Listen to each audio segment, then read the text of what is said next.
Hi everyone, welcome back to the channel. It's the Poodle Mom again with the 3 toy poodles. In this video, we will do a more in-depth things to know about poodles before owning one. We will be discussing what breed standards are and simplify the said standards for the poodle breed to make them easier to understand. We will also clarify some misunderstandings people have about my favorite breed because of their funky hairstyles. Let's dive into it. Summer, Bailey, and Winter are all toy poodles. Well, to be more specific, or if we go a bit more technical, they are all toy poodles based on the FCI standards. Now, if you base it on the AKC standards, Summer is the only one who will really fall under the toy bracket. She's about 8 to 9 inches tall. Right now, Winter falls under the toy bracket as well, but she is already 10 inches tall. And she's only 11 months old as of shooting this video. So that means she still has a few more months to grow a few millimeters, but she can also stay that size. So if she does stay around 10 inches tall, then she would be the tallest kind of toy based on the AKC standards. But regardless, I love her size. For me, she's the perfect size of a toy poodle. Why? Because they're neither too small nor too big, and they're not very fragile, which I love. So if ever I do breed in the future, that would be my target size for my line. So I keep talking about the breed standards of the FCI and AKC, but what are breed standards in the first place? Well, breed standards are detailed descriptions of the ideal or desired traits of a specific dog breed. They cover aspects like appearance, size, coat type, temperament, health, and behavior, as well as movement of that specific breed. Now, to me, breed standards are important because they provide a specific and very clear as well as consistent reference that ensures that the dog meets the specific criteria of their breed. It's a reference for fellow owners like us, judges, and as well as breeders to help promote breed preservation. This is why when it comes to mixed bred dogs, because to be quite honest, poodles for me are one of the most popular breeds to cross with practically every single breed because of the desired trait of their coat being non-shedding. When they claim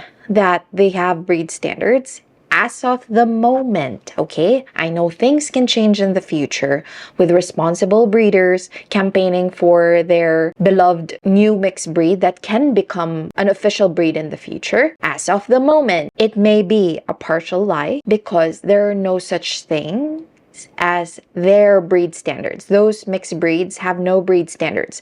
There's no proven consistency. Just because you mix a non-shedding breed with a shedding breed, automatically you will have a non-shedding breed. You're not sure which one the pups will get. So I do not support the practice of irresponsible, not just mixed breeding, but breeding itself, because the ones that are compromised are, number one, the dogs themselves and as well as the owners. Because I, for one, am a victim of irresponsible dog breeding, and it's not a great experience. So now let's talk about the specific breed standards for the poodle breed. I simplified this from the descriptions of both the kennel clubs, and I will link them in the description box below if you want to clarify the facts and read the whole descriptions yourselves. Feel free to do so. So the only part where they differ is actually the size. So for AKC, there are only 3 sizes: the toy, the miniature, and the standard. Whereas in the FCI, there are 4. The toy, miniature, medium or moyen, and the standard. Moyen is an in-between of the miniature and the standard. And these sizes are not based necessarily just on weight. It's more on their height, from their withers all the way to their front paws.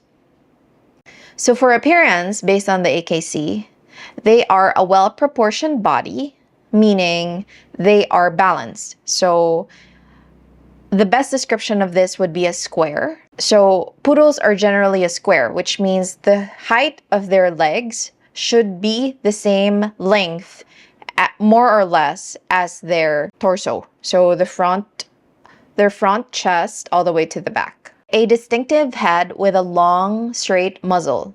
So here, as far as I know, the length of their muzzle should be the same length as their head. So that's a well-proportioned and well-balanced. And they have dark oval eyes, not round. So out of the 3 girls, the one that falls under this closest would be winter. And then their coat is fine, curly, or corded. Poodles are also very well known for their intelligence, elegance, agility, liveliness, and friendliness. They are athletic dogs, and their movements are very swift and effortless.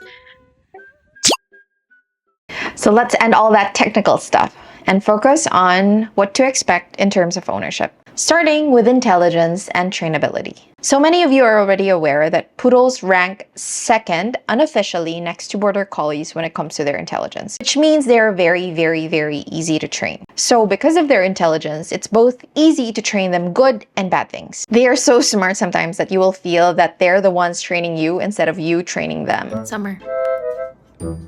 Summer. Summer.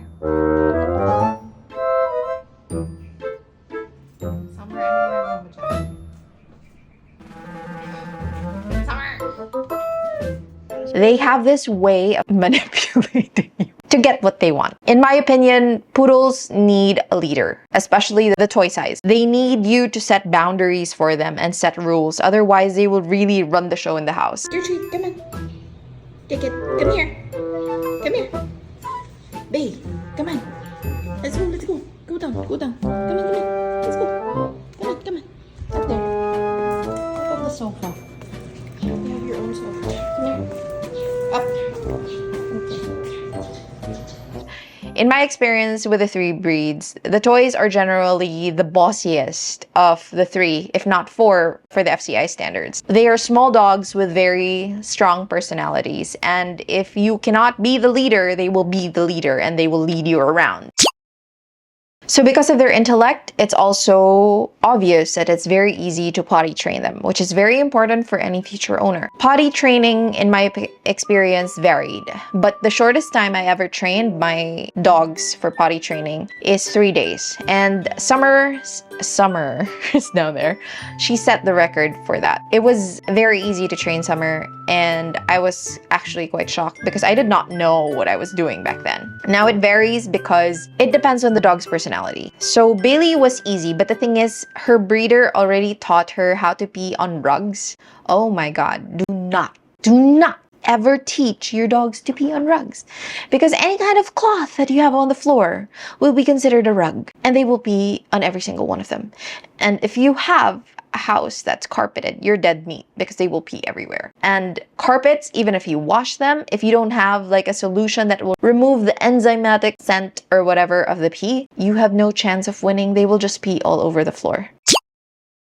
Oh my gosh, this topic is one of the most controversial topics ever. Diet and nutrition. This is by far for me one of the hardest to decide now, in my opinion. I understand because there's just so much options these days, and there's just so much information that you no longer know what to do. To be honest, there was a time where I was so confused on what's right and wrong anymore. So there's kibble, there's raw, there's home cooked, there's freeze dried, there's air dried, dehydrated, mixing the two, so and so. There's just too much information and it can get confusing. But don't put so much pressure on yourselves because of what you see online. Figure out what will work best for you. If there's one thing that I learned when it comes to feeding dogs, diets and nutrition, is that number one is consistency. If you will start on a diet, make sure that you're going to be consistent with it. Let's say you do raw or you do home cooked. If you think you cannot be consistent, then it would be better for you to just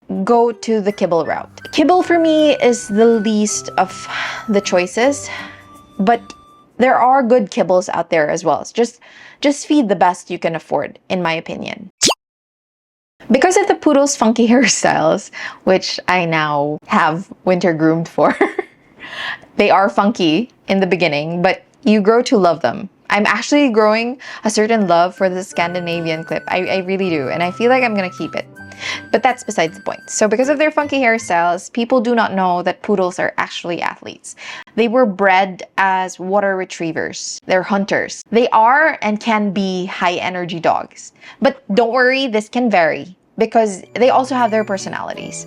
So I have 3 poodles. They're all purebred, but they have different personalities in terms of the level of energy and exercise and all that. So Summer is my laziest dog. She's my bed buddy. And then I have Bailey, who used to be my high energy dog. I don't know if it's because she mellowed down, or maybe another high energy dog came in who is far worse than her, that I no longer think that she's high energy. She's actually just right. Oh my god.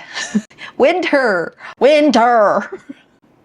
is a high energy athlete. That even if I walk her or I run with her for an hour, she's still rah going. So yeah, they can be high energy. But that doesn't mean they cannot be in apartments or anything because of their energy. They're very versatile dogs. So long as you give them mental exercises and have them walk regularly, honestly, that's good enough. They're not like huskies that are bred to like go the distance. So poodles are known to be non-shedding and hypoallergenic. To a certain extent, this is true, but let's clarify that. Poodles are not necessarily hypoallergenic. When you say hypoallergenic, it means they will not cause any kind of allergy. That's not true. Poodles produce very, very little to no dander, which is a common cause of allergies to human beings. Because of their coats, their unique coats, they don't produce dander, but they still have the same dog saliva and other causes of possible allergies for people. Yes, they are 100% non-shedding because contrary to what people know, they do not have fur. They have what you call hair. So fur grows until a certain length and then will fall off automatically. Whereas poodles, they have hair, much like human hair. It grows non-stop. We just cut them so that it gets shorter. That's why they produce little to no dander. Now let's talk about grooming. I will not beat around the bush. Yes, poodles are very, very, very, very, very, very, very, very, very high maintenance when it comes to grooming. And it can be very expensive. But it depends on the kind of look that you want on your poodle. They can be very high maintenance to moderate, depending on what you want to go for. If you're just gonna have your dogs shaved, then that's not gonna be as high maintenance as you think it would be. So they become very high maintenance if you want to maintain a long coat. In my case, I like the fur. That's precisely the reason why I got poodles, even if we have asthma, is because I want a furry dog that I won't be, or the family won't be allergic to. So I grow them this way. So I do brush them, but since I maintain a certain length, I maintain about 1/2 to 3/4 of an inch on them. I groom them myself now. I used to take them to the groomer before, and it's not as hard as it used to be. They don't mat easily because of the length anymore. So if you want to grow them quite long, then yes, they will mat. You have to brush them every single day. And it also helps to use good quality fur products. I have a few videos. They're not quite updated, but I will be posting an updated one and I will link them up in the description box below for your convenience if you're interested in that. For the products that I use for grooming, it can be managed if you're gonna own a pet. But if you're planning to show, like what I'm doing, I'm already telling you that it's very hard. I honestly consider myself crazy now that I'm showing Winter and I'm doing everything for her. But it can be fun too. There's also one thing to note about poodles and human beings. Poodles generally are more attached to human beings. They prefer being with human companionship over other pets. Like, they will choose you over them. And they can be quite clingy, which means you have no privacy in the bathroom. You have no privacy on your bed, in your bedroom, 24/7, radar. Anytime, anywhere, you leave a few minutes. The minute you arrive, it's as if they never saw you for like a few years or so. Cleanliness, beyond compare. You know, you can have breakfast downstairs. I'm working right now. Nope, they will choose to stay here. Even if they're bored. Half loof. There's the other one. There's the lazy one. There. She's guarding her ear. That's not for you. Clingy. Clingy 1, clingy 2, clingy 3. They love human companionship. And in the family, they will usually choose one person as their favorite person. And they will be number 1. And they will rank you. So that when the favorite person is gone, they will go to rank number 2. If rank number 2 rejects them, they go to rank number 3, and so on and so forth. It's the funniest thing, and it's the cutest thing. But they're very, very loyal. So, I'm sorry if that was very long, if not quite brief, for specific topics, because I didn't want to make the video too long and too complex to the point that it would be confusing to people. So if you guys are interested in the other topics, comment them down below. If you have other ideas for future videos, I'd be more than happy to add them to the list. And I hope you guys learned something, no matter how little, and see you guys next time.